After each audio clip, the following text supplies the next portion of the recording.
Bon, donc les années précédentes, les années précédentes, 1 ou 2 années, dans celles qui viennent de s'écouler, j'avais essayé de faire apparaître un petit peu ce qu'il y avait de spécifique, me semble-t-il, dans les mécanismes disciplinaires par rapport à ce qu'on peut appeler en gros le système de la loi. Bon.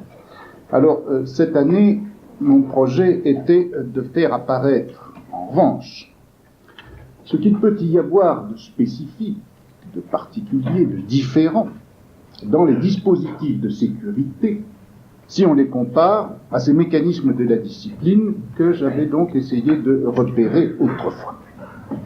C'est donc sur l'opposition, la distinction en tout cas sécurité-discipline que je voulais insister. Et ceci ayant pour objet immédiat et immédiatement sensible et visible, bien sûr, ayant pour objet donc de couper court à l'invocation répétée du maître et aussi bien à l'affirmation monotone du pouvoir. Ni pouvoir ni maître, ni le pouvoir ni le maître, et ni l'un ni l'autre comme Dieu. Cette distinction entre discipline et sécurité, j'ai essayé dans le premier cours donc de montrer comment on pouvait la saisir à propos de la manière dont l'une et l'autre, la discipline et la sécurité, traitaient, aménageaient les distributions spatiales. La dernière fois, j'ai essayé de vous montrer comment discipline et sécurité traitaient chacune d'une manière différente ce qu'on peut appeler l'événement.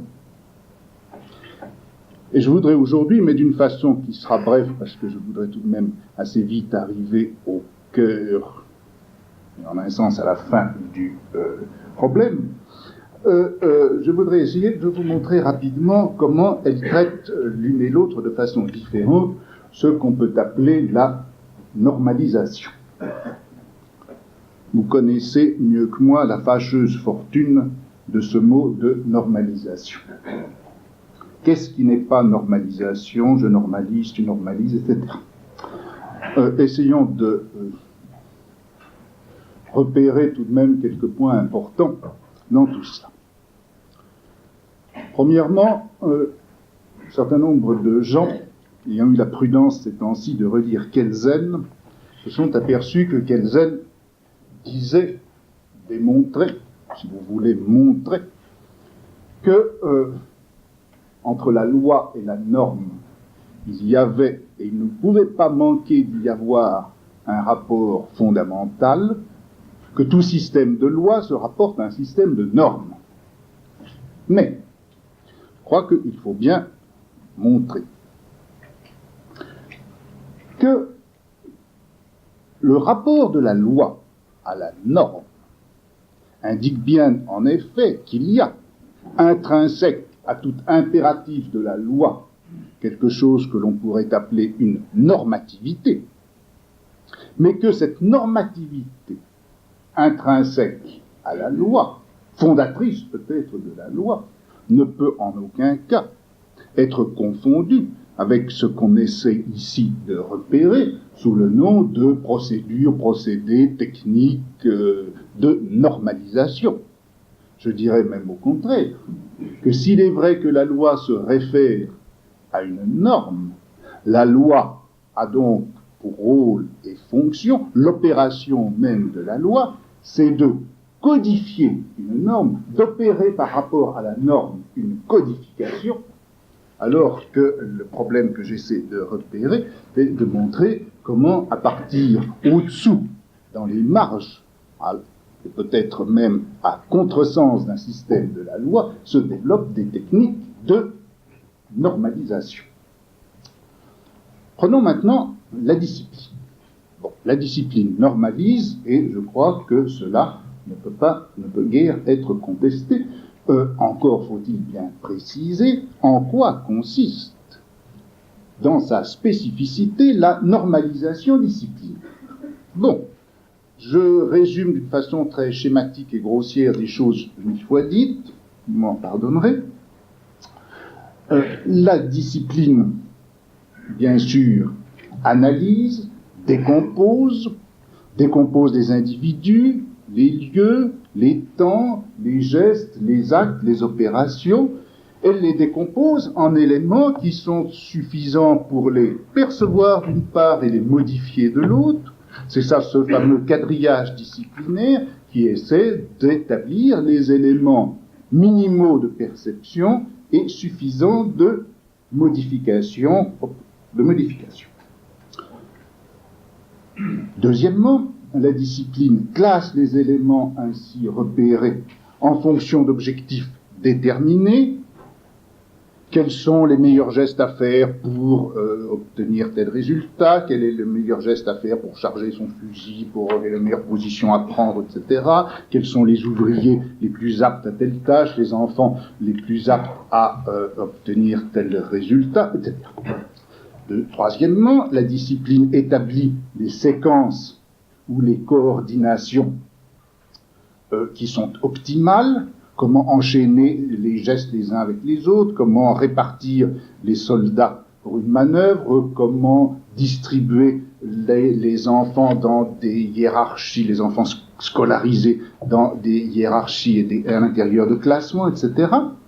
Quatrièmement, la discipline fixe les procédés de dressage progressif et de contrôle permanent.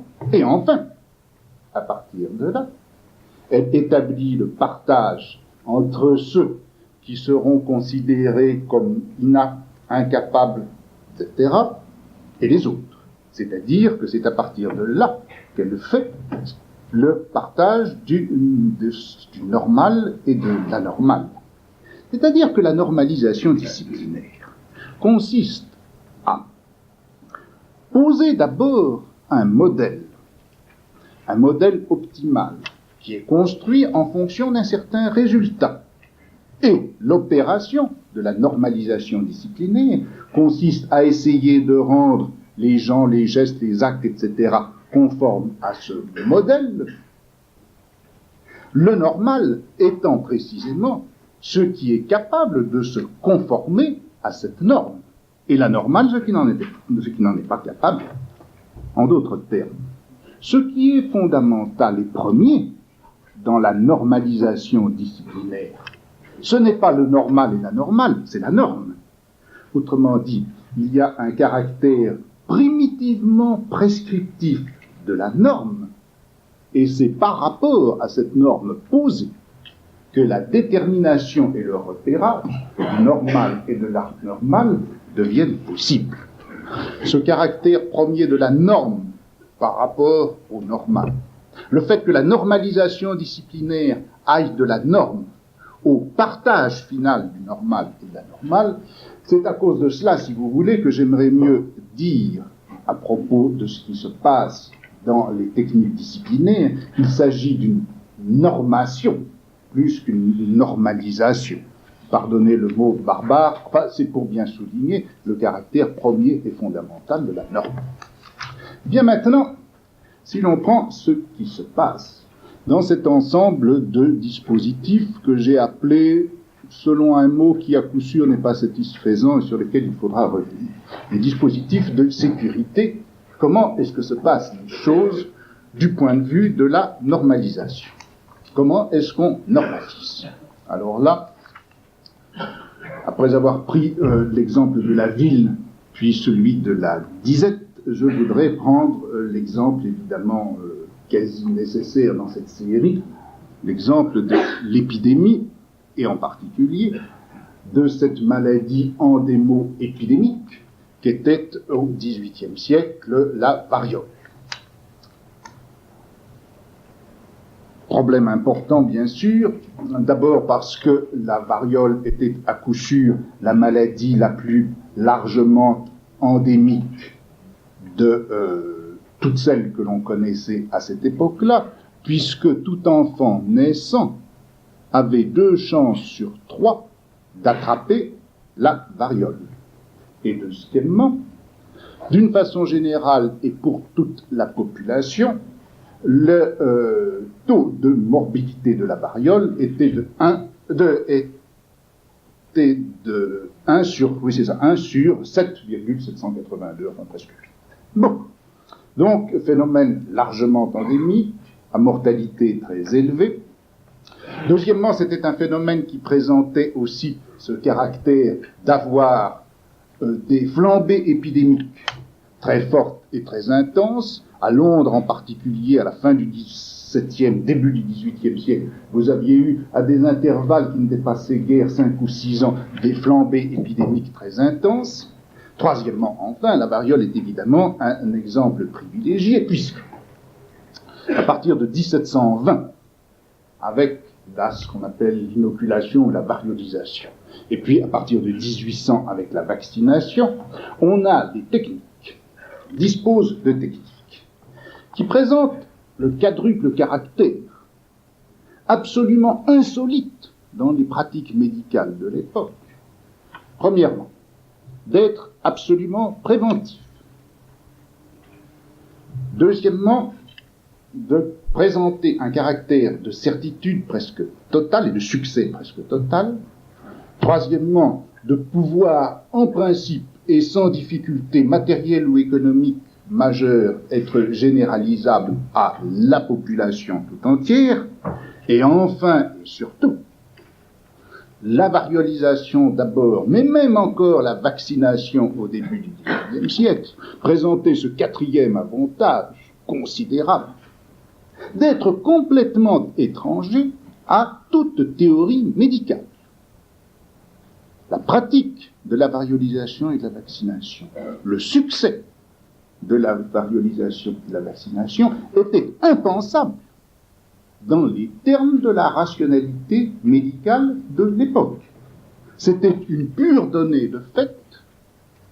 On était dans l'empirisme le plus dépouillé, et ceci jusqu'à ce que la médecine au milieu du XXe siècle, en gros avec Pasteur, puisse donner une appréhension rationnelle du phénomène. On avait donc des techniques absolument impensables dans les termes de la théorie médicale, généralisables, sûres, préventives, etc. Qu'est-ce qui s'est passé et comment l'intrusion de ces techniques purement empiriques, quels effets ont-elles été dans l'ordre de ce qu'on pourrait appeler la police médicale? Là, je crois que la variolisation d'abord, la vaccination ensuite, ont bénéficié de deux supports qui ont rendu possible son inscription dans les pratiques réelles des populations et des gouvernements de l'Europe occidentale. Premièrement, bien sûr, ce caractère certain, généralisable, de la vaccination et de la variolisation permettait de penser le phénomène en termes de calcul des probabilités et grâce aux instruments statistiques dont on disposait. Dans cette mesure-là, on peut dire que la variolisation et la vaccination ont bénéficié d'un support mathématique qui était en même temps son agent d'intégration à l'intérieur des champs de rationalité acceptables et acceptés à l'époque. Deuxièmement, il me semble que le second support, le second facteur d'importation, d'immigration de ces pratiques à l'intérieur des pratiques médicales acceptées, malgré son étrangeté, son hétérogénéité par rapport à la théorie, le second facteur a été le fait que la variolisation et la vaccination s'intégraient au moins d'une manière analogique et par toute une série de ressemblances importantes, s'intégraient aux autres mécanismes de sécurité dont je vous parlais. Ce qui m'a paru en effet important, très caractéristique des mécanismes de sécurité à propos de la disette, c'était justement que, alors que les règlements juridico-disciplinaires qui avaient régné jusqu'au milieu du XVIIIe siècle essayaient d'empêcher le phénomène de la disette, ce qu'on a cherché, partir du milieu du XVIIIe siècle, avec les physiocrates, mais également avec bien d'autres économistes, ça a été de prendre appui sur le processus même de la disette, sur l'espèce d'oscillation quantitative qui produisait tantôt l'abondance, tantôt la disette, prendre appui sur la réalité de ce phénomène, ne pas essayer de l'empêcher, mais au contraire de faire jouer par rapport à lui d'autres éléments du réel de manière que le phénomène s'annule, et en quelque sorte s'annule lui-même. Or, ce qu'il y avait de remarquable dans la variolisation, et dans la variolisation mieux encore, d'une façon plus claire que dans la vaccination, c'est que la variolisation n'essayait pas tellement d'empêcher la variole, au contraire, de provoquer chez les individus que l'on inoculait quelque chose qui était la variole elle-même, mais dans des conditions telles que l'annulation pouvait se produire au niveau même, enfin au moment même de cette vaccination, qui n'aboutissait pas à une maladie totale et complète, et c'était en prenant appui sur cette espèce de première petite maladie artificiellement inoculée que l'on pouvait prévenir les autres attaques éventuelles de la variole. On a donc là, typiquement, un mécanisme de sécurité qui a la même morphologie, si vous voulez, que celui qu'on observe à propos de la disette. Donc, double intégration, à l'intérieur des différentes technologies de sécurité, à l'intérieur de la rationalisation du hasard et des probabilités, voilà sans doute ce qui rendait acceptables ces techniques nouvelles, acceptables sinon pour la pensée médicale, du moins pour les médecins, pour les administrateurs, pour ceux qui étaient chargés de la police médicale, et finalement pour les gens eux-mêmes. Or, je crois qu'à travers cette pratique typiquement de sécurité, on voit se dessiner un certain nombre d'éléments qui sont tout à fait importants pour l'extension ultérieure des dispositifs en général de sécurité. Premièrement, en effet,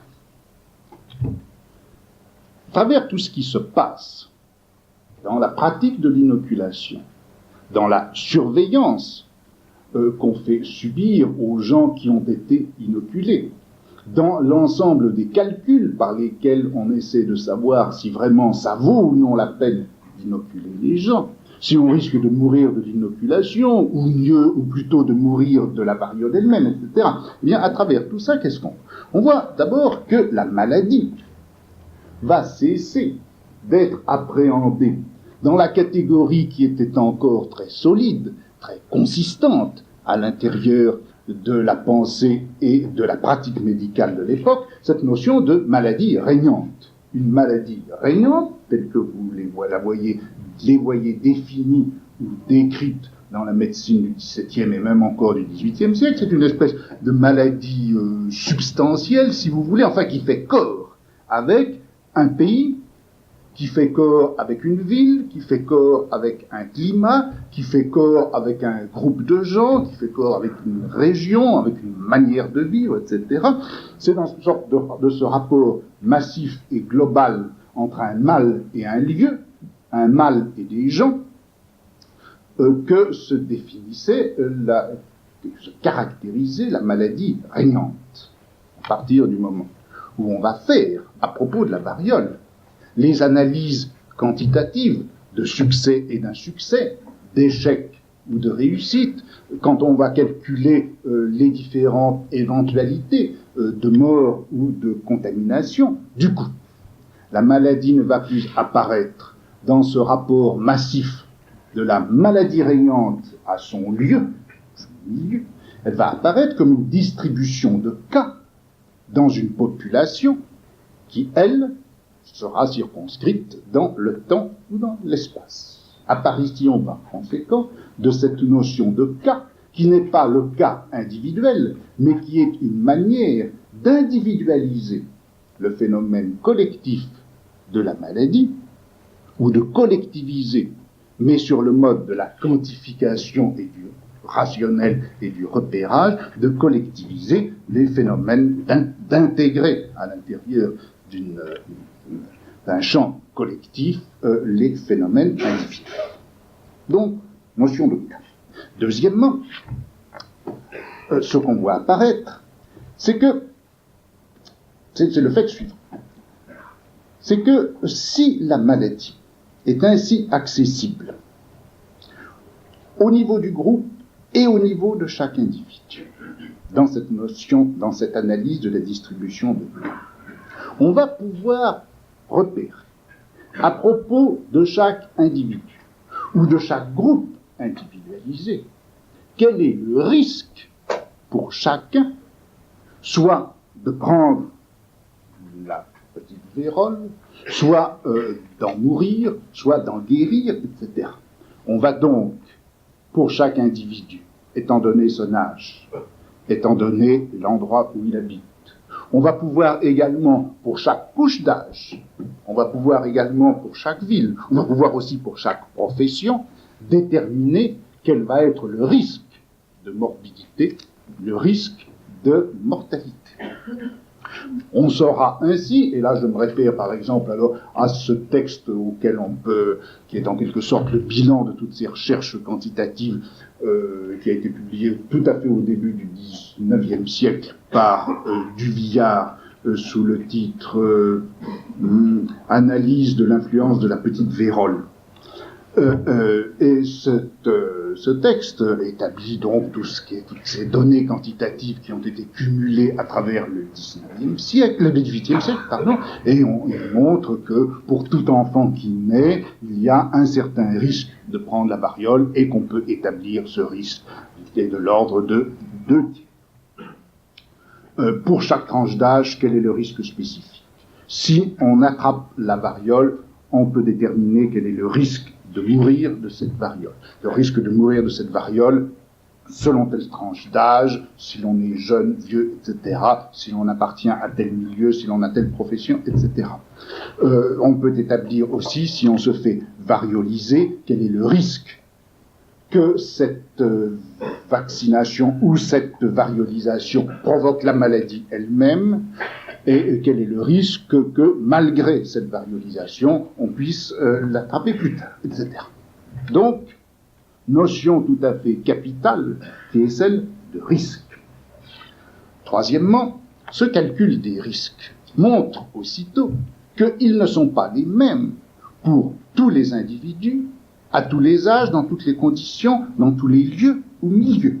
Il y a donc des risques différentiels qui font apparaître en quelque sorte des zones de plus haut risque et des zones au contraire de risque moins élevé, plus bas en quelque sorte.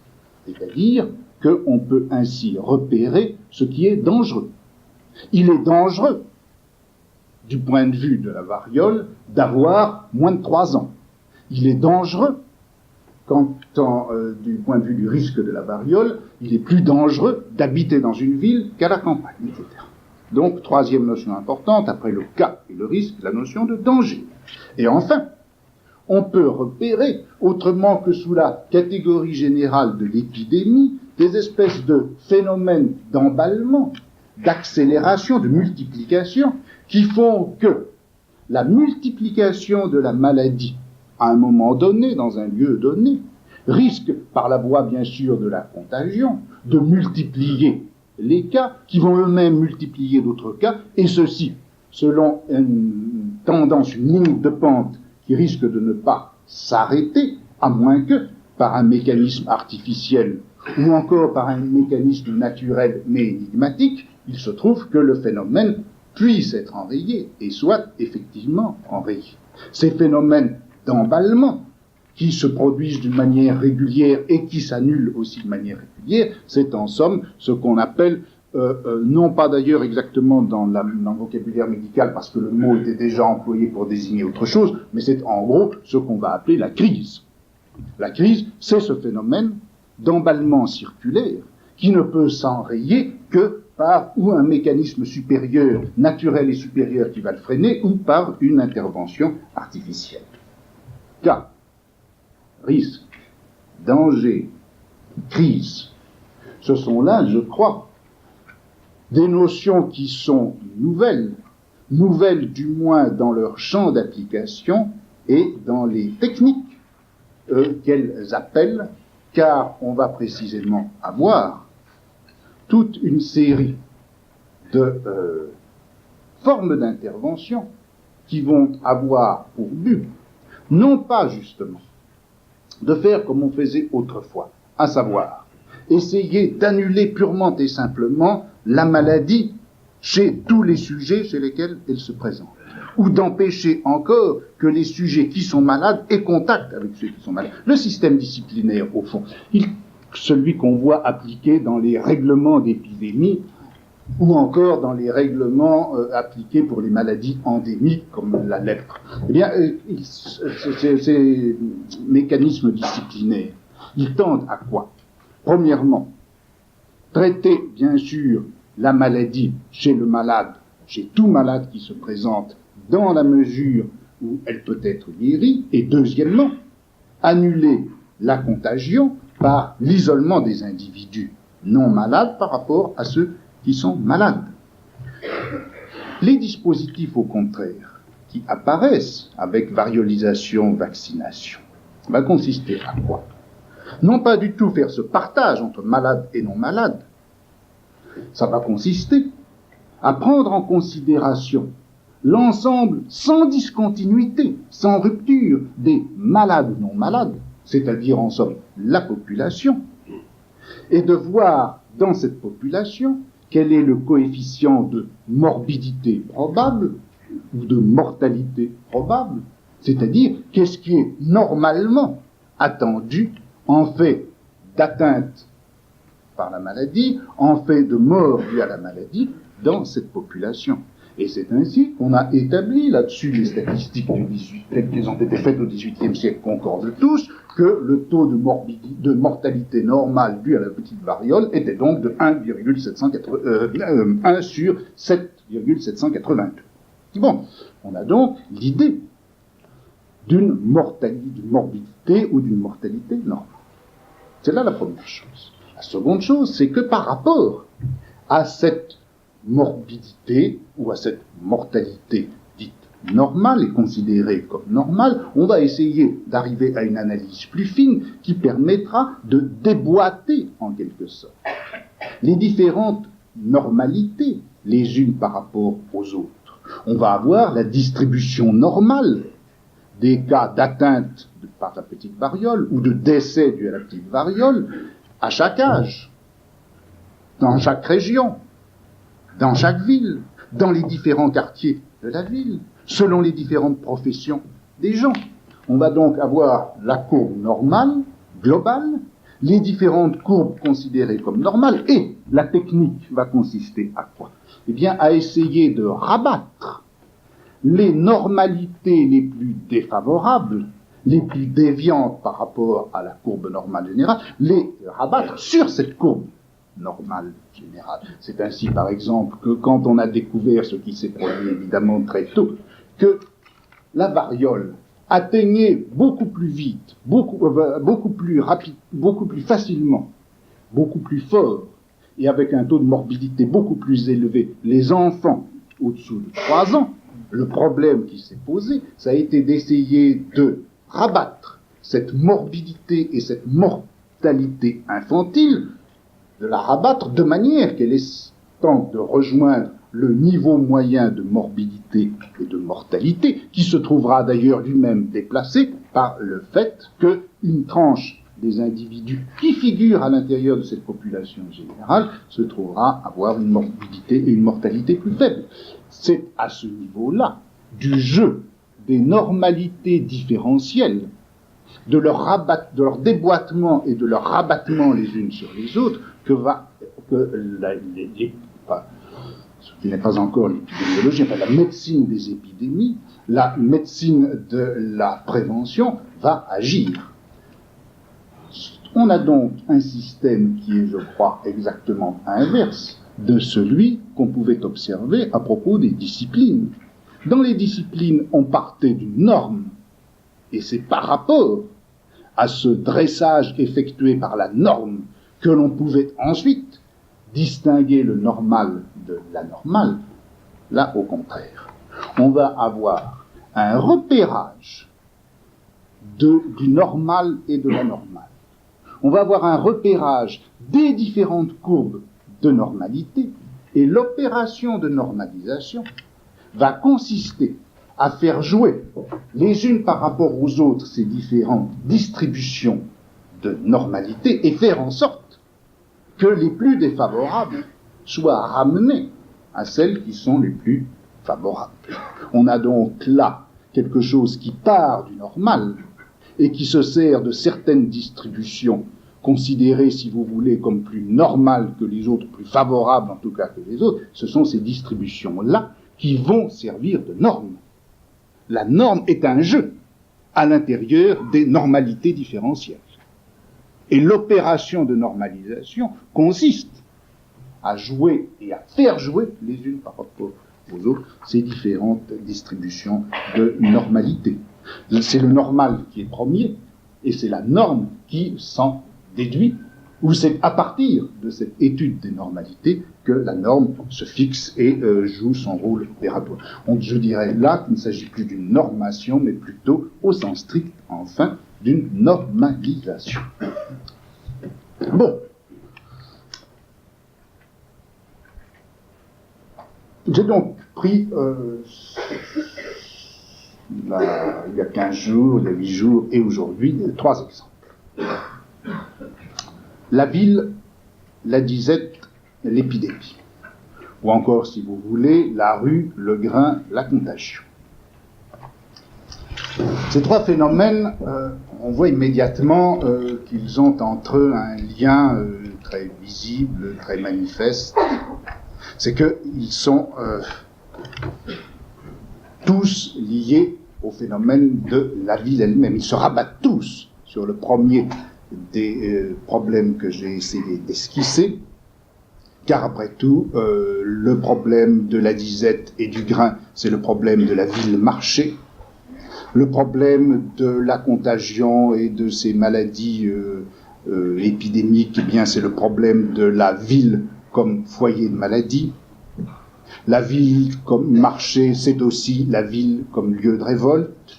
La ville foyer de maladie, c'est la ville comme lieu de miasme et de mort. De toute façon, c'est bien le problème de la ville qui est, je crois, au cœur de ces différents exemples de mécanismes de sécurité. Et s'il est vrai que l'esquisse de la très complexe technologie des sécurités, s'il est vrai que cette esquisse apparaît vers le XVIIIe siècle, vers le milieu du XVIIIe siècle, je crois que c'est dans la mesure où la ville posait des problèmes économiques et politiques, des problèmes de technique de gouvernement qui étaient à la fois nouveaux et spécifiques.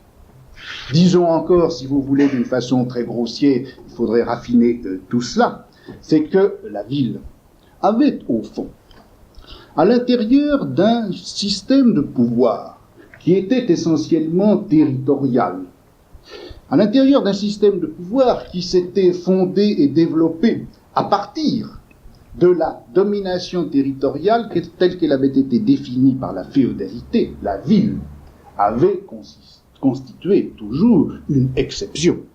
La ville, d'ailleurs, par excellence, c'était la ville franche. C'était la ville qui avait la possibilité, le droit auquel on avait reconnu, le droit de se gouverner elle-même jusqu'à un certain point et dans une certaine mesure et avec un certain nombre de limites bien marquées. Mais la ville représentait toujours une sorte de plage d'autonomie par rapport aux grandes organisations et aux grands mécanismes de pouvoir territoriaux qui caractérisaient un pouvoir développé à partir de la féodalité.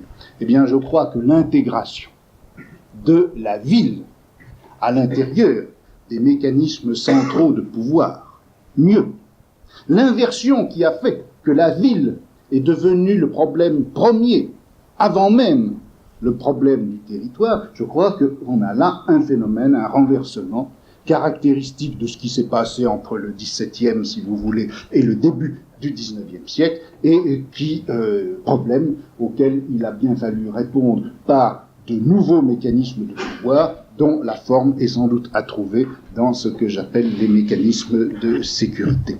Au fond, il a fallu réconcilier le fait de la ville et la légitimité de la souveraineté, comment exercer la souveraineté sur la ville, eh bien, ce n'était pas si simple et il a fallu, pour cela, toute une série de transformations dont ce que je vous ai indiqué là n'est évidemment qu'à peine une toute petite esquisse. Deuxièmement, je voudrais remarquer que ces trois phénomènes que j'ai essayé de repérer, la rue, le grain, la contagion, ou la ville, la disette, l'épidémie, ces trois phénomènes, ou ces trois problèmes plutôt, ont ceci en commun, c'est que les questions qu'ils posent tournent finalement toutes plus ou moins autour du problème de la circulation. Circulation entendue, bien entendu au sens très large, comme déplacement, comme échange, comme contact, comme forme de dispersion, comme forme de distribution aussi. Le problème étant, comment faut-il que ça circule ou que ça ne circule pas? Et l'on pourrait dire que si le problème traditionnel de la souveraineté, et par conséquent du pouvoir politique lié à la forme de la souveraineté, si son problème traditionnel a été jusque-là toujours, ou bien de conquérir des territoires nouveaux, ou bien au contraire de garder le territoire conquis, on peut dire, dans cette mesure-là, que le problème de la souveraineté était de faire en quelque sorte, était de poser en quelque sorte le problème, comment est-ce que ça ne bouge pas, ou comment est-ce que je peux avancer sans que ça ne bouge pas, comment marquer le territoire, comment le fixer, comment le protéger, l'agrandir. Autrement dit, il s'agissait de quelque chose que l'on pourrait appeler précisément la sûreté du territoire, ou la sûreté du souverain qui règne sur le territoire, et c'est bien après tout cela le problème de Machiavel. Le problème que Machiavel posait, c'était justement de savoir comment, dans un territoire donné, soit qu'il ait été conquis, soit qu'il ait été reçu par héritage, que le pouvoir soit légitime ou illégitime, peu importe, comment faire que le pouvoir du souverain ne soit pas menacé, ou qu'il puisse, en tout cas, en toute certitude, écarter les menaces qui pesaient sur son pouvoir. Sûreté du prince, c'était ça, le problème du prince. Dans la réalité de son pouvoir territorial, c'était cela, je crois, qui était le problème politique de la souveraineté.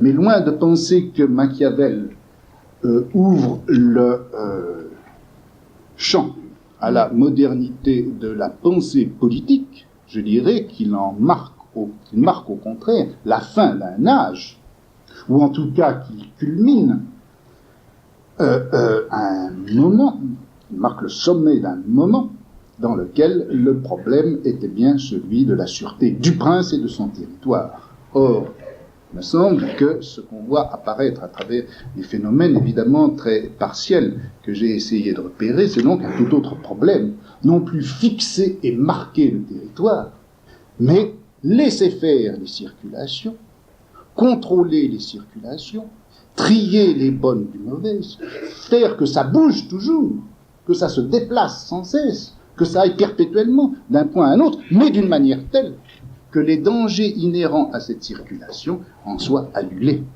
Non plus sûreté du prince et de son territoire, mais sécurité de la population et par conséquent de ceux qui la gouvernent.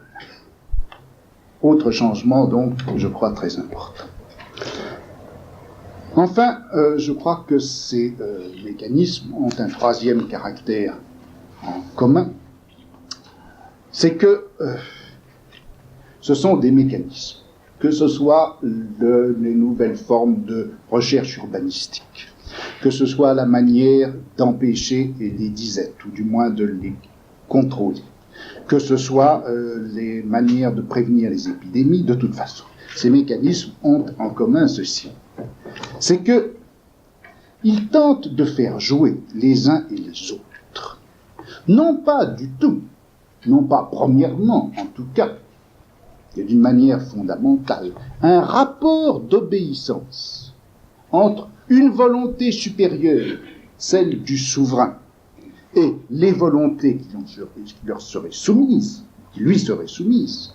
Il s'agit au contraire de faire jouer des éléments de réalité les uns par rapport aux autres. Autrement dit, ce n'est pas sur l'axe du rapport souverain-sujet que le mécanisme de sécurité doit se brancher, assurant l'obéissance totale et en quelque sorte passive des individus à leur souverain. Il se branche sur des processus qui sont des processus que les physiocrates disaient physiques, que l'on pourrait dire naturels, et qu'on peut dire également éléments de réalité.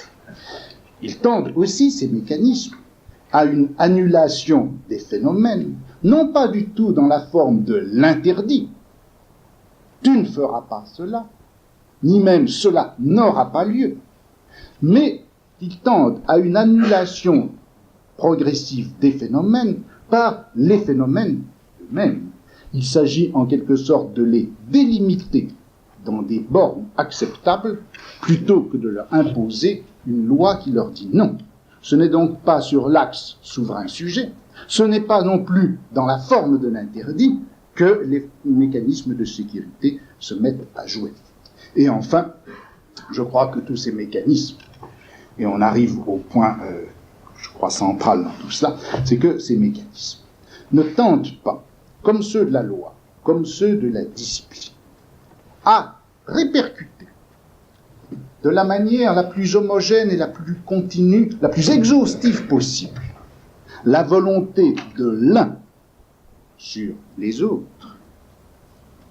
Il s'agit de faire apparaître un certain niveau où l'action de ceux qui gouvernent est nécessaire et suffisante. Ce niveau de pertinence pour l'action d'un gouvernement, ce n'est pas la totalité effective et point par point des sujets, c'est la population avec ses phénomènes et ses processus propres.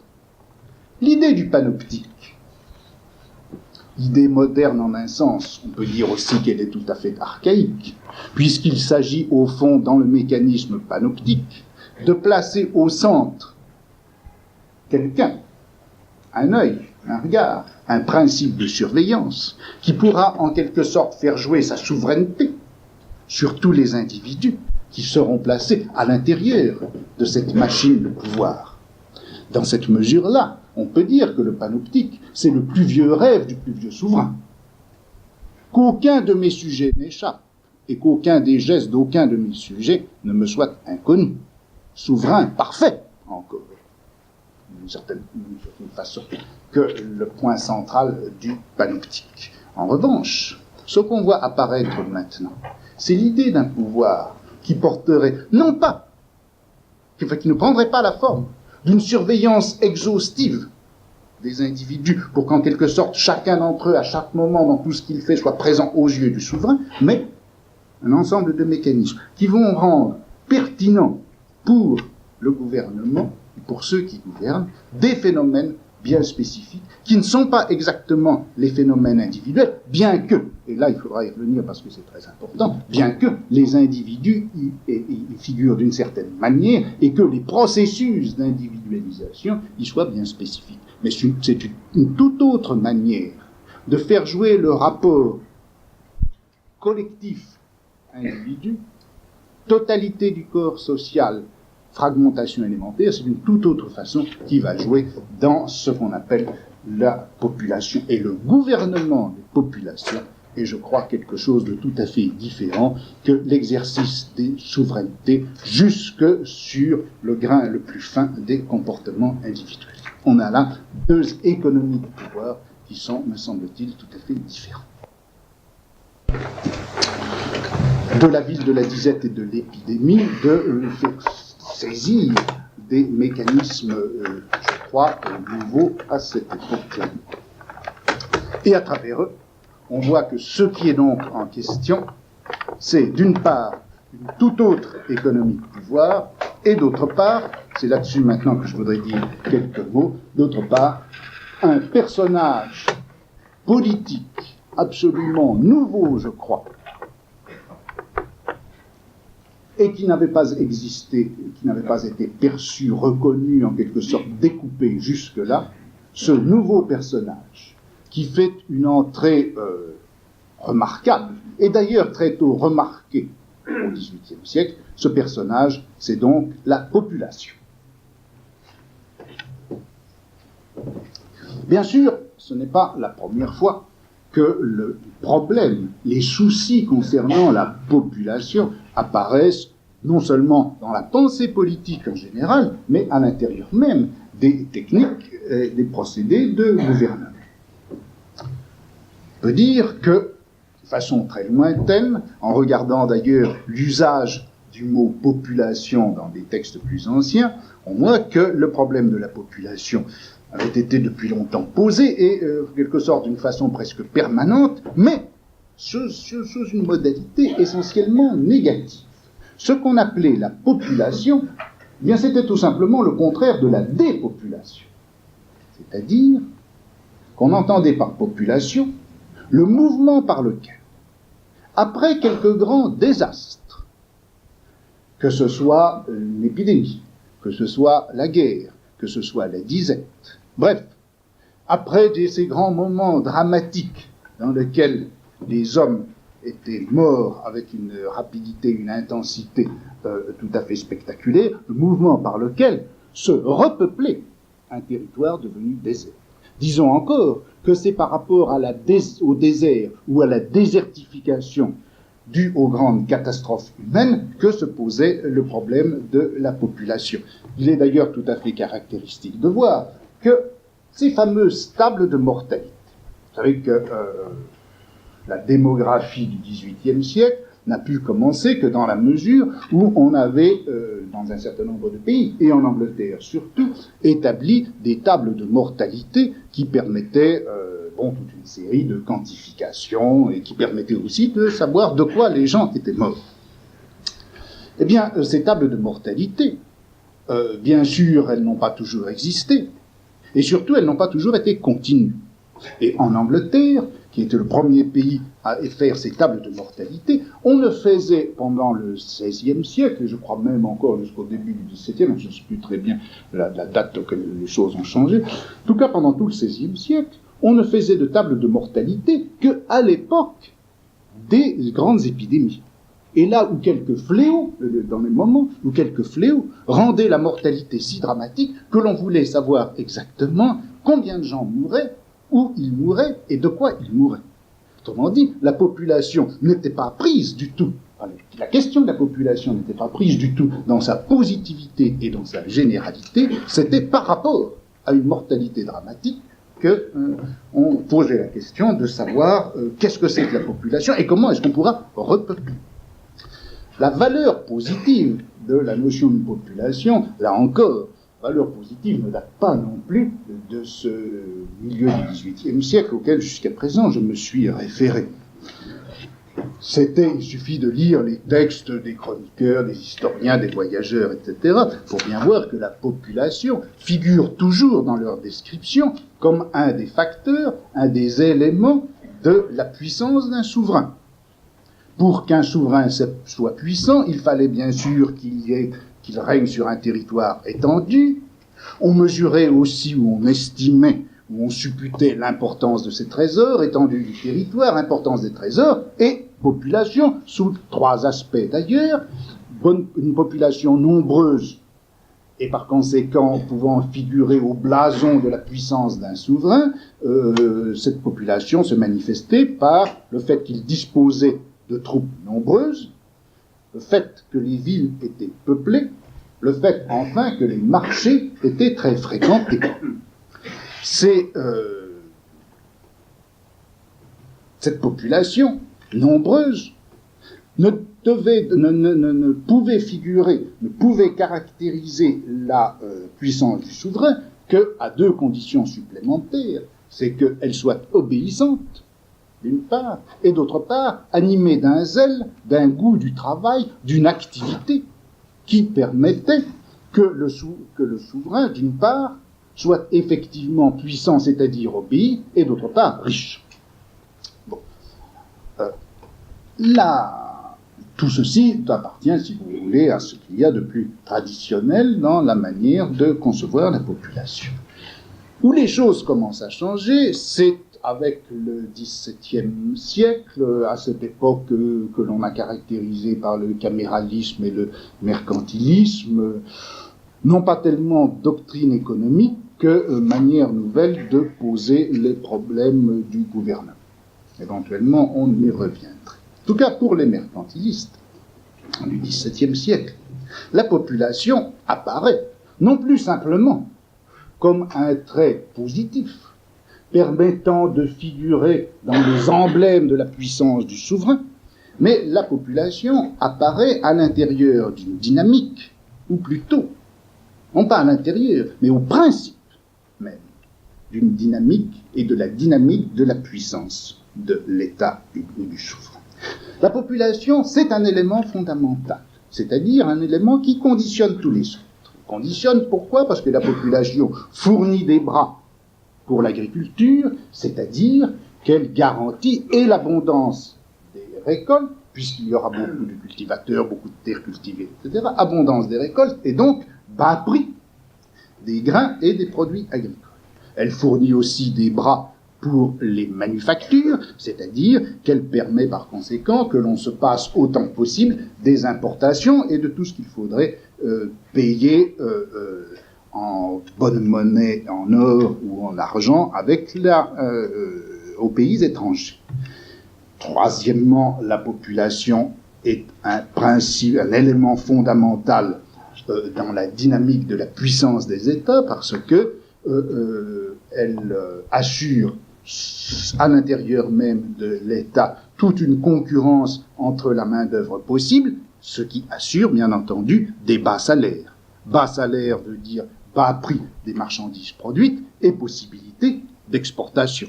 D'où nouvelle garantie de la puissance, nouveau principe pour la puissance même de l'État. Que la population soit ainsi à la base et de la richesse et de la puissance de l'État, ceci ne peut se faire bien sûr qu'à la condition qu'elle soit encadrée par tout un appareil réglementaire. Un appareil réglementaire qui va empêcher l'immigration, appeler les immigrants, favoriser la natalité. Un appareil réglementaire aussi qui va définir quelles sont les productions utiles et exportables, qui va fixer encore les objets à produire, les moyens de les produire, les salaires aussi. Un appareil réglementaire qui va interdire encore l'oisiveté et le vagabondage. Bref, tout un appareil qui va faire de cette population, considérée donc comme principe, racine en quelque sorte, de la puissance et de la richesse des États, qui va assurer que cette population travaillera comme il faut, où il faut, à quoi il faut et comme il faut. Autrement dit, la population comme force productive, au sens strict du terme, c'était ça le souci des mercantilistes.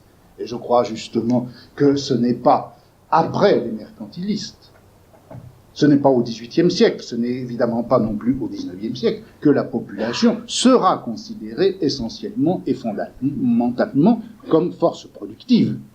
Ceux qui ont considéré la population essentiellement comme cela, ça a été les mercantilistes, ou ça a été les caméralistes, et à condition bien entendu que cette population soit effectivement dressée, répartie, distribuée, fixée selon des mécanismes disciplinaires.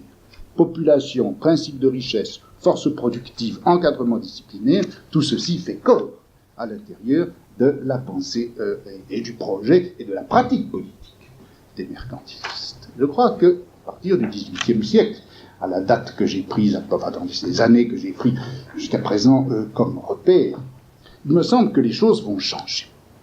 On a l'habitude de dire que les physiocrates, par opposition aux mercantilistes de la période précédente, comme on dit, que les physiocrates étaient antipopulationnistes. C'est-à-dire que, alors que les uns considéraient que la population, puisqu'elle était source de richesse et de puissance, devait être majorée le plus possible, on dit que les physiocrates, eux, avaient des positions beaucoup plus nuancées. En fait, je crois que ce n'est pas tellement sur la valeur ou la non-valeur de l'extension de la population que se fait la différence. Il me semble que les physiocrates se différencient des mercantilistes ou des caméralistes, essentiellement parce qu'ils ont une autre manière de traiter la population.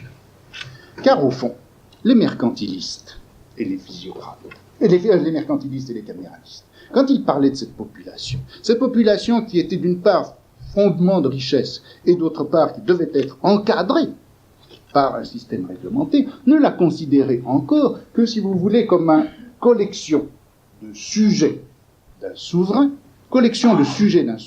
auquel on pouvait précisément imposer par en haut, d'une manière entièrement volontariste, si vous voulez, un certain nombre de lois, de règlements, leur disant ce qu'il fallait faire, où il fallait le faire, comment le faire. Autrement dit, les mercantilistes considéraient en quelque sorte le problème de la population essentiellement dans l'axe des souverains et des sujets. C'était comme sujet de droit, sujet soumis à une loi, sujet pouvant être susceptible d'un encadrement réglementaire. C'était, si vous voulez, dans le rapport volonté du souverain à la volonté soumise des gens que se situait le projet mercantiliste, ou caméraliste, ou colbertien, si vous voulez.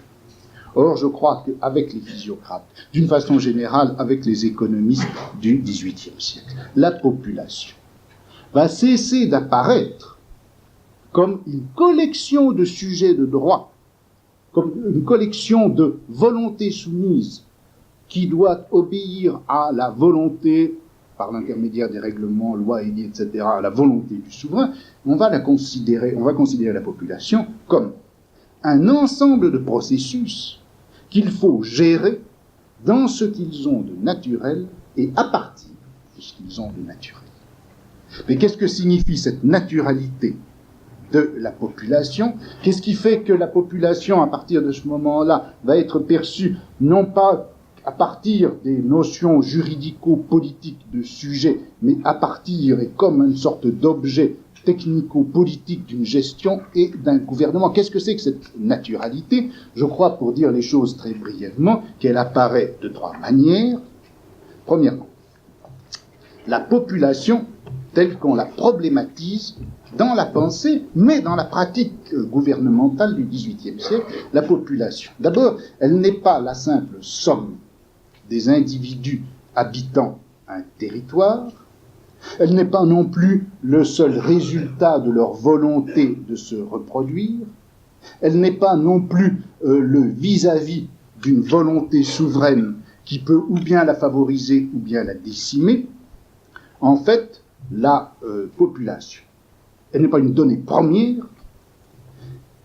Population est sous la dépendance de toute une série de variables. La population va varier avec le climat, elle va varier avec l'entourage matériel, elle va varier avec l'intensité du commerce et l'activité dans la circulation des richesses, elle va varier bien sûr selon les lois auxquelles elle sera soumise, par exemple les impôts, les lois sur le mariage. Elle va varier aussi avec les habitudes des gens, par exemple la manière dont on dote les filles, la manière dont on assure les droits de primogéniture, avec le droit d'aînesse, la manière aussi dont on élève les enfants, dont on les confie ou non à des nourrices, etc. La population va varier avec les valeurs qui seront reconnues, valeurs morales ou religieuses qui sont reconnues à tel ou tel type de conduite, valorisation par exemple éthico-religieuse du célibat des prêtres ou des moines. Elle va varier aussi et surtout avec bien sûr l'état des subsistances, et c'est là que l'on rencontre le problème, le fameux aphorisme de Mirabeau, disant que la population n'ira jamais au-delà et ne peut en aucun cas aller au-delà des limites qui lui sont fixées par les quantités de subsistance. Toutes ces analyses, que ce soit celles de Mirabeau, de l'abbé Pierre Jaubert, de Quesnay dans l'article Homme de l'Encyclopédie, tout ceci montre à l'évidence que dans cette pensée-là, la population n'est donc pas cette espèce de donnée primitive, de matière sur laquelle va s'exercer l'action du souverain, ce vis-à-vis du souverain. La population, c'est une donnée qui dépend de toute une série de variables qui font donc que la population, si vous voulez, ne peut pas être transparente à l'action du souverain, ou encore que le rapport entre la population ou le souverain ne peut pas être simplement de l'ordre de l'obéissance ou du refus d'obéissance, de l'obéissance ou de la révolte. En fait, les variables dont dépend la population la font pour une part très considérable échapper à l'action volontariste et directe du souverain dans la forme de la loi. Si l'on dit à une population « fais ceci », rien ne prouve non seulement qu'elle le fera, mais tout simplement qu'elle pourra le faire. La limite de la loi, tant que l'on ne considère que le rapport souverain-sujet, la limite de la loi, c'est la désobéissance du sujet, c'est le non opposé par le sujet au souverain. Mais quand il s'agit du rapport du gouvernement à la population, la limite de ce qui est décidé par le souverain ou par le gouvernement n'est pas forcément du tout le refus des gens auxquels il s'adresse. La population apparaît donc là, dans cette espèce d'épaisseur, par rapport au volontarisme légaliste du souverain, apparaît donc comme un phénomène de nature. Un phénomène de nature que l'on ne peut pas changer comme par décret, ce qui ne veut pas dire pourtant que la population soit une nature inaccessible et qui ne soit pas pénétrable, au contraire. Et c'est là où l'analyse des physiocrates et des économistes devient intéressante, c'est que cette naturalité que l'on repère dans le fait de la population est perpétuellement accessible à des agents et à des techniques de transformation, à condition que ces agents et ces techniques de transformation soient à la fois éclairés, réfléchis, analytiques, calculés, calculateurs, etc. Il faut non seulement, bien sûr, prendre en considération le changement volontaire des lois, si les lois sont défavorables à la population, mais surtout, si l'on veut favoriser la population, ou obtenir que la population soit dans un rapport juste avec les ressources et les possibilités d'un État, il faut faire en sorte, il faut agir sur tout un tas de facteurs, d'éléments qui sont apparemment loin de la population elle-même, de son comportement immédiat, loin de sa fécondité, de sa volonté de reproduction, etc. Il faut par exemple agir sur les flux de monnaie qui vont irriguer le pays, savoir par où ces flux de monnaie passent, savoir s'ils irriguent bien tous les éléments de la population, s'ils ne laissent pas des régions inertes, etc. Il va falloir agir sur les exportations, d'où le problème sur les exportations. Plus il y aura de demandes d'exportation, plus bien entendu il y aura de possibilités de travail, donc de possibilités de richesse, donc de possibilités de population. Se pose le problème des importations. Est-ce qu'en important on favorise ou on défavorise la population ? Si on importe, on ôte du travail aux gens d'ici, mais si on importe, on leur donne aussi de la nourriture. Problème donc qui a été très très capital au XVIIIe siècle de réglementation des importations. En tout cas, c'est par tous ces facteurs éloignés, par le jeu de ces facteurs, que l'on va effectivement pouvoir agir sur la population. C'est donc une toute autre technique, vous voyez, qui se dessine, non pas obtenir l'obéissance des sujets par rapport à la volonté du souverain, mais avoir prise sur des choses apparemment éloignées de la population, mais dont on sait par le calcul, l'analyse et la réflexion qu'effectivement, ils peuvent agir sur la population. C'est cette naturalité pénétrable de la population, c'est cette naturalité pénétrable qui fait, je crois, qu'on a là une mutation très importante dans l'organisation et la rationalisation des méthodes de pouvoir. On pourrait dire aussi que la naturalité de la population apparaît d'une seconde façon. Apparaît d'une seconde façon dans le fait que, après tout, Cette population, bien sûr, elle est faite d'individus parfaitement différents les uns des autres, et dont on ne peut pas, au moins dans une certaine limite, prévoir exactement le comportement.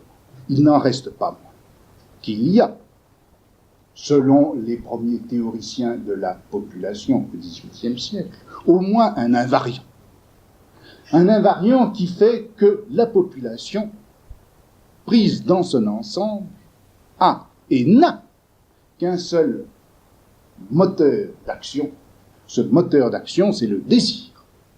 Le désir, vieille notion qui avait fait son entrée et qui avait eu son utilisation dans la direction de conscience, éventuellement on pourrait y revenir, le désir fait là maintenant une seconde fois son entrée à l'intérieur des techniques de pouvoir et de gouvernement. Le désir, c'est ce par quoi tous les individus vont agir.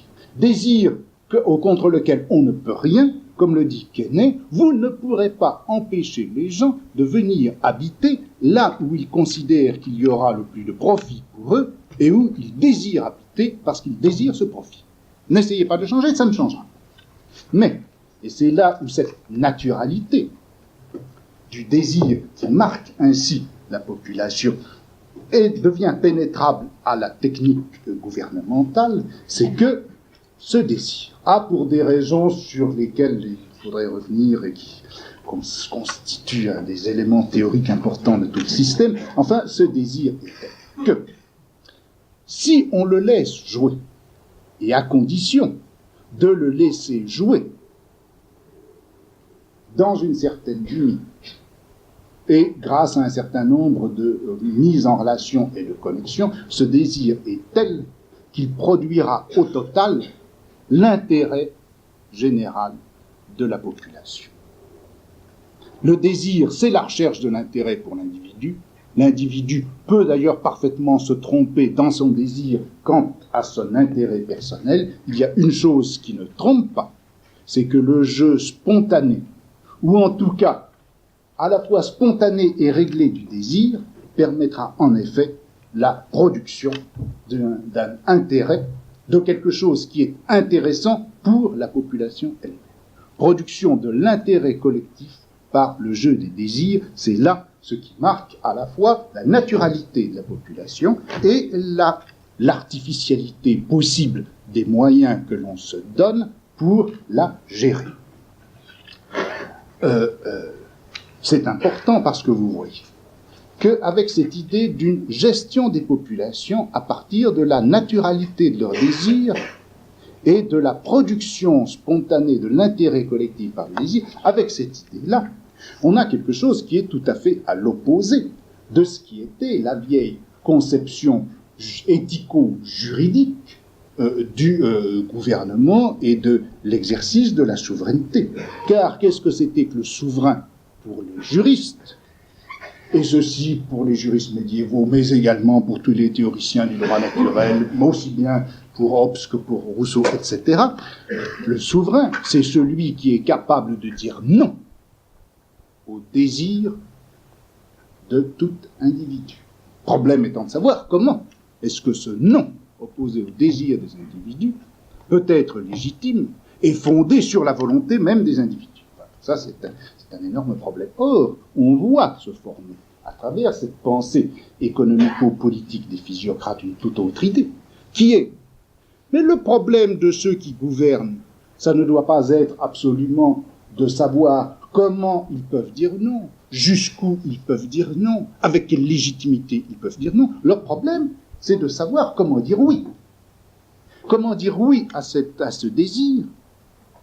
Non pas donc la limite de la concupiscence ou la limite de l'amour-propre au sens de l'amour de soi-même, mais au contraire, tout ce qui va stimuler, favoriser cet amour-propre, ce désir, de manière à ce qu'il puisse en effet produire les effets bénéfiques qu'il doit nécessairement produire.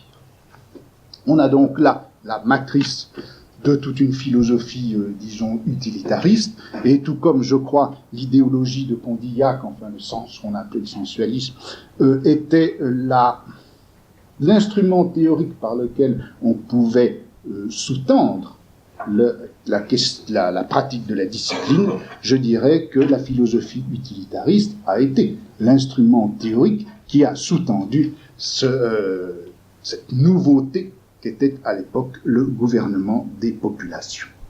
Enfin, troisièmement, la naturalité de la population, donc qui apparaît dans cet universel bénéfique du désir, qui apparaît aussi dans le fait que la population est toujours dépendante de variables complexes et modifiables. Eh bien, la naturalité de la population apparaît d'une troisième façon.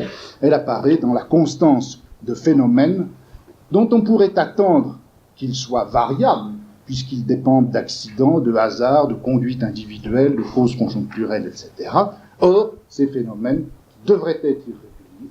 Il suffit de les observer, de les regarder et de les comptabiliser pour s'apercevoir qu'ils sont en fait réguliers. Et ça a été la grande découverte à la fin du XVIIe siècle de l'anglais Grant, qui justement, à propos de ces tables de mortalité, a pu établir, non seulement qu'il y avait de toute façon un nombre constant de morts chaque année dans une ville, mais qu'il y avait une proportion constante des différents accidents, pourtant très variés, qui produisent cette mort. La même proportion de gens meurent de consomption, la même proportion de gens meurent de fièvre, ou de la pierre, ou de la goutte, ou de la jaunisse. Et ce qui évidemment n'a pas manqué de laisser Grant absolument pantois, c'est que la proportion de suicides est exactement la même d'une année sur l'autre dans les tables de mortalité de Londres. On voit aussi d'autres phénomènes réguliers, qui sont que, par exemple, il y a plus d'hommes que de femmes à la naissance, mais qu'il y a plus d'accidents divers qui viennent frapper les enfants, les garçons, que les filles, de sorte qu'au bout d'un certain temps, la proportion se rétablit. La mortalité des enfants est en tout état de cause toujours plus grande que celle des adultes. La mortalité est toujours plus élevée à la ville qu'à la campagne, etc. Bon. On a donc là une troisième surface d'affleurement pour la naturalité de la population. C'est donc non pas une collection de sujets juridiques en rapport individuel ou collectif avec une volonté souveraine. La population, c'est un ensemble d'éléments à l'intérieur duquel on peut remarquer des constantes et des régularités jusque dans les accidents, à l'intérieur duquel on peut repérer l'universel du désir produisant régulièrement le bénéfice de tous, et à l'intérieur et à propos de laquelle on peut repérer un certain nombre de variables dont elle est dépendante et qui sont susceptibles de la modifier. Avec la prise en considération, la pertinisation, si vous voulez, des faits propres à la population, eh bien je crois qu'on a un phénomène qui est très important. C'est l'entrée dans le champ des techniques de pouvoir d'une nature qui n'est pas ce à quoi, ce au-dessus de quoi, ce contre quoi le souverain doit imposer des lois justes. Il n'y a pas la nature, et puis au-dessus de la nature, contre elle, le souverain et le rapport d'obéissance qu'on lui doit. On a une population dont la nature est telle que c'est à l'intérieur de cette nature, à l'aide de cette nature, à propos de cette nature, que le souverain doit déployer des procédures réfléchies de gouvernement. En d'autres termes, avec la population, on a tout autre chose qu'une collection de sujets de droit, différenciés par leur statut, leur localisation, leurs biens, leurs charges, leurs offices, mais un ensemble d'éléments qui, d'un côté, s'enfoncent dans le régime général des êtres vivants, et d'un autre côté, offrent une surface de prise à des transformations autoritaires, mais réfléchies et calculées.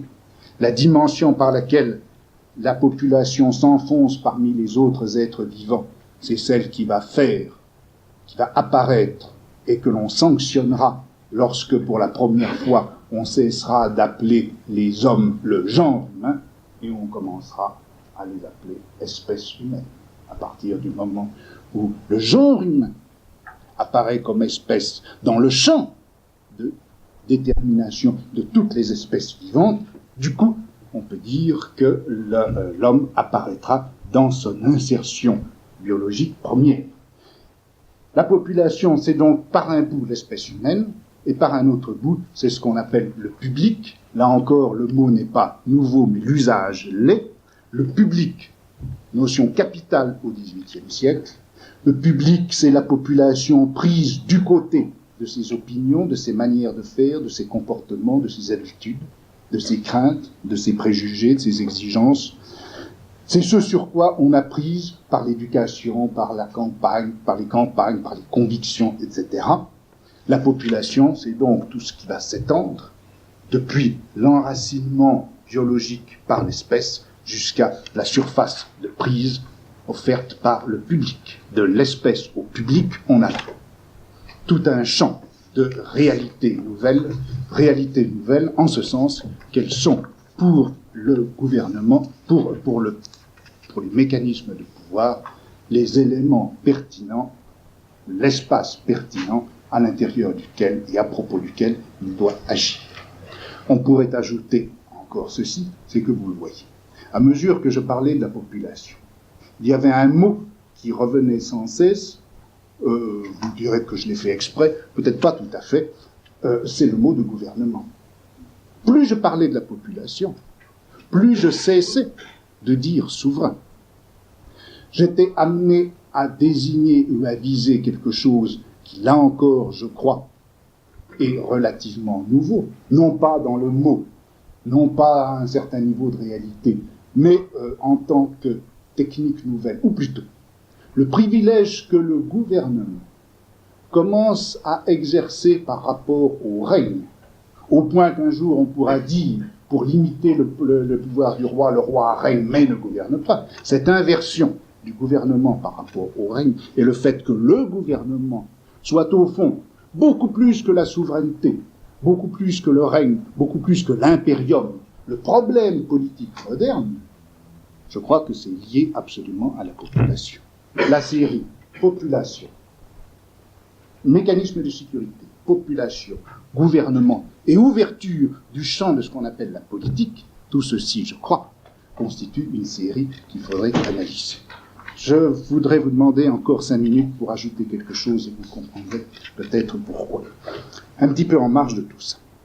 Émergence donc de cette chose absolument nouvelle qu'est la population avec la masse de problèmes juridiques, politiques, techniques que ça pose.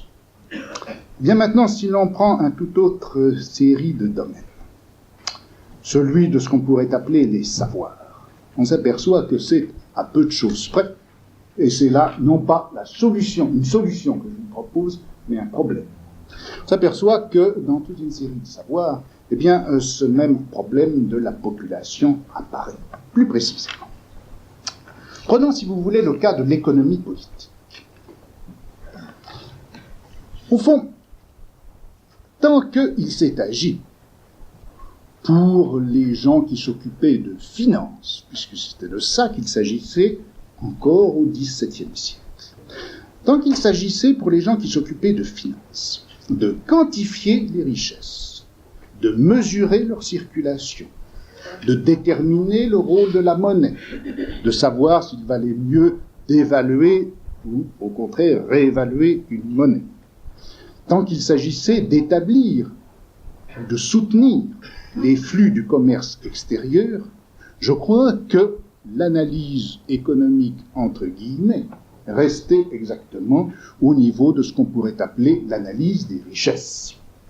En revanche, à partir du moment où on a pu faire entrer dans le champ, non seulement de la théorie, mais de la pratique économique, ce sujet nouveau, sujet-objet nouveau, qu'est la population, et ceci sous ses différents aspects, aspects démographiques, mais aussi comme rôle spécifique des producteurs et des consommateurs, des propriétaires et de ceux qui ne sont pas propriétaires, de ceux qui créent du profit et de ceux qui prélèvent le profit, etc. Je crois qu'à partir du moment où, à l'intérieur de l'analyse des richesses, on a pu faire entrer le sujet objet qu'est la population, avec tous les effets de bouleversement que ceci a pu avoir dans le champ de la réflexion et de la pratique économique, du coup, on a cessé de faire de l'analyse des richesses et on a ouvert un domaine de savoir nouveau qui est l'économie politique. Après tout, l'un des textes fondamentaux de Quesnay, c'est bien la population, et Quesnay n'a pas c'est bien l'article homme de l'encyclopédie, et Quesnay n'a pas cessé de dire tout au long de son œuvre que le vrai gouvernement économique, c'était le gouvernement qui s'occupait de la population. Et après tout, que ce soit bien encore ce problème de la population qui soit au fond central dans toute la pensée de l'économie politique, au XIXe siècle encore, la fameuse opposition Malthus et Marx en serait la preuve, car après tout, où est leur point de partage à partir d'un fond ricardien qui leur est absolument commun à l'un et à l'autre, c'est que pour l'un, Malthus, le problème de la population a essentiellement été pensé, si vous voulez, comme un problème de bioéconomie, alors que Marx a essayé de contourner le problème de la population et d'évacuer la notion même de la population, mais pour le retrouver sous la forme proprement non plus bioéconomique, mais historico-politique de classe, d'affrontement de classe et de lutte de classe. C'est bien ça, ou la population ou les classes. Et c'est là où s'est fait la fracture. À partir d'une pensée économique, d'une pensée d'économie politique, qui n'avait été possible comme pensée d'économie politique que dans la mesure où le sujet population avait été introduit. Prenez maintenant le cas de l'histoire naturelle et de la biologie. Au fond, l'histoire naturelle, vous le savez, eh bien, elle avait essentiellement pour rôle et fonction de déterminer quels étaient les caractères classificateurs des êtres vivants permettant de les répartir dans telle ou telle case du tableau. Ce qui s'est passé au XVIIIe et au début du XIXe siècle, ça a été toute une série de transformations qui ont fait que l'on est passé du repérage des caractères classificateurs à l'analyse interne de l'organisme, puis de l'organisme dans sa cohérence anatomo-fonctionnelle, on est passé aux relations constitutives ou régulatrices de cet organisme avec le milieu de vie. En gros, c'est tout le problème Lamarck-Cuvier, dont la solution est dans Cuvier. Notre principe de rationalité sont dans Cuvier. Et enfin, on est passé, et ceci c'est le passage de Cuvier à Darwin, du milieu de vie, dans son rapport constitutif à l'organisme, on est passé de ce milieu de vie à la population. À la population dont Darwin a pu montrer qu'elle était en fait l'élément à travers lequel le milieu produisait ses effets sur l'organisme. Pour penser les rapports du milieu et de l'organisme, Lamarck était obligé d'imaginer quelque chose comme une action directe et comme un modelage du milieu, de l'organisme par le milieu. Cuvier était obligé, lui, d'invoquer toute une série de choses apparemment plus mythologiques qui en fait ménageaient beaucoup plus de champs de rationalité, qui étaient les catastrophes et la création, les différents actes créateurs de Dieu, enfin peu importe. Darwin, lui, a trouvé que c'était la population qui était le médium entre le milieu et l'organisme, avec tous les effets propres à la population, mutation, élimination, etc. C'est la problématisation donc de la population à l'intérieur de cette analyse des êtres vivants qui a permis de passer de l'histoire naturelle à la biologie. La charnière histoire naturelle-biologie est à chercher du côté de la population. Eh bien, on pourrait dire, je crois, la même chose à propos du passage de la grammaire générale à la philologie historique. La grammaire générale, c'était l'analyse des relations entre les signes linguistiques et les représentations de n'importe quel sujet parlant ou du sujet parlant en général. La philologie n'a pu naître qu'à partir du moment où une série d'enquêtes qui avaient été faites dans différents pays du monde, particulièrement dans les pays d'Europe centrale et également en Russie, pour des raisons politiques, ont pu arriver à repérer le rapport qu'il y avait entre une population et une langue, et où par conséquent le problème a été de savoir comment la population, comme sujet collectif, pouvait, au cours de l'histoire, transformer, selon des régularités propres d'ailleurs, non pas à la population, mais à sa langue, pouvait transformer la langue qu'elle parlait. Là encore, c'est l'introduction du sujet population qui a permis de passer, je crois, de la grammaire générale à la philologie. Eh bien, je crois que, pour résumer tout ceci, on pourrait dire que si on cherche l'opérateur de transformation, qui a fait passer de l'histoire naturelle à la biologie, de l'analyse des richesses à l'économie politique, de la grammaire générale à la philologie historique, eh bien, l'opérateur qui a fait ainsi basculer tous ces systèmes, ces ensembles de savoirs vers les sciences de la vie, du travail et de la production, vers les sciences des langues, eh bien, c'est du côté de la population qu'il faut le chercher, non pas sous la forme qui consisterait à dire les classes dirigeantes comprenant enfin l'importance de la population ont lancé dans cette direction les naturalistes qui du coup se sont mués en biologistes, les grammairiens qui du coup se sont transformés en philologues et les financiers qui sont devenus économistes. Ce n'est pas sous cette forme-là, mais sous la forme suivante. C'est un jeu incessant entre les techniques de pouvoir et leur objet qui ont petit à petit découpé dans le réel et comme champ de réalité la population et ses phénomènes spécifiques. Et c'est à partir de la constitution de la population comme corrélatif des techniques de pouvoir que l'on a pu voir s'ouvrir toute une série de domaines d'objets pour des savoirs possibles. Et en retour, c'est parce que ces savoirs découpaient sans cesse de nouveaux objets que la population a pu se constituer, se continuer, se maintenir comme corrélatif privilégié des mécanismes modernes de pouvoir. De là, cette conséquence, c'est que la thématique de l'homme, à travers les sciences humaines, qu'il analyse comme être vivant, individu travaillant, sujet parlant, etc., cette thématique de l'homme, il faut la comprendre à partir de l'émergence de la population comme corrélatif de pouvoir et objet de savoir. L'homme, ce n'est après tout rien d'autre, tel qu'il a été pensé, défini à partir des sciences dites humaines du XIXe siècle, et tel qu'il a été réfléchi dans l'humanisme du XIXe siècle, cet homme, ce n'est rien d'autre finalement qu'une figure de la population. Ou disons encore, s'il est vrai que tant que le problème du pouvoir se formulait dans la théorie de la souveraineté, en face de la souveraineté ne pouvait pas exister l'homme, mais seulement la notion juridique de sujet de droit, à partir du moment, au contraire, ou comme vis-à-vis, non pas de la souveraineté, mais du gouvernement et de l'art de gouverner. Parce qu'en vis-à-vis de cet art de gouverner, on a eu la population, eh bien je crois que l'on peut dire que l'homme a été à la population ce que le sujet de droit avait été au souverain. Voilà, le paquet est empaqueté, le nœud est fait.